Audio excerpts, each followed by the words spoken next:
Here's the P6 after I did the repairs. Pretty much everything's centered around this IC and this resistor network. This IC is the shift register. It reads, there's a serial channel going from this one to this one to this one and then back into the controller. And it picks up all of the inputs from the rotor encoders and the tactile switches. So that's the last one in the chain. And it was having a big problem with that resistor network there, with a lot of corrosion, a lot of issues with it not working correctly and not reading into the chip okay. So there's a cut trace in there on the left, and then there was another extra wire in there. I don't really know what it was doing. And then if we flip over to the back, so this has the daughter board installed now for the processor and the daughter board for the digital to analog. And this is the repair that I did. So I just put some jumper wires in here between the resistor network and all of the other things that it connects to. All right, here is the P6 powering up, and we'll show what that shift register is doing. Okay, so I'm probing 4 wires on this IC. I've got the start pulse, I've got the clock or the pulse train, and then I've got the input and the output, which are these two right here. And this is reading from right to left. So it reads this chip first, or all of these first, passes through this one, and reads all of this, and then passes to the last one, then goes back into the controller.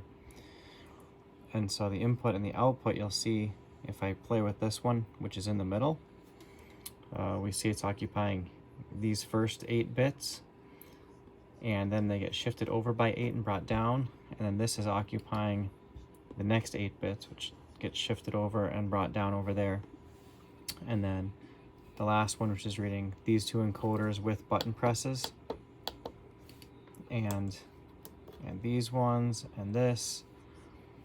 So that's how it works. So it just reads all the way through and then passes them out into the controller, where it can just read them as a pulse train or a serial string. So that's how that works.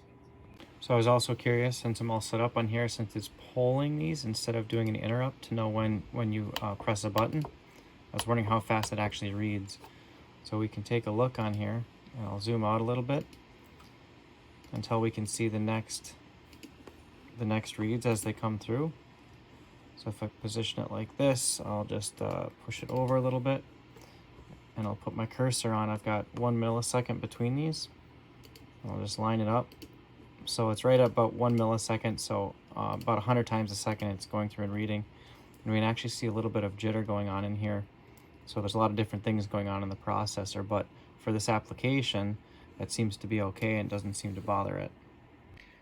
And here's a final demo of everything running. I've got my guitar amplifier over here, and I've got the Arduino set up here just to output a MIDI sound or a MIDI voice out. And I'm tapped into the back of this here, right where the MIDI would come into the device. Okay, so we'll just flip this back up to get that set up, and I will power on the Arduino. And in here you can see the pulse train that it's sending out, the serial port, and you can obviously hear what it's got going on coming out the speaker. So I'm just going to play with this a little bit and see what we end up with here. I have no idea what I'm doing.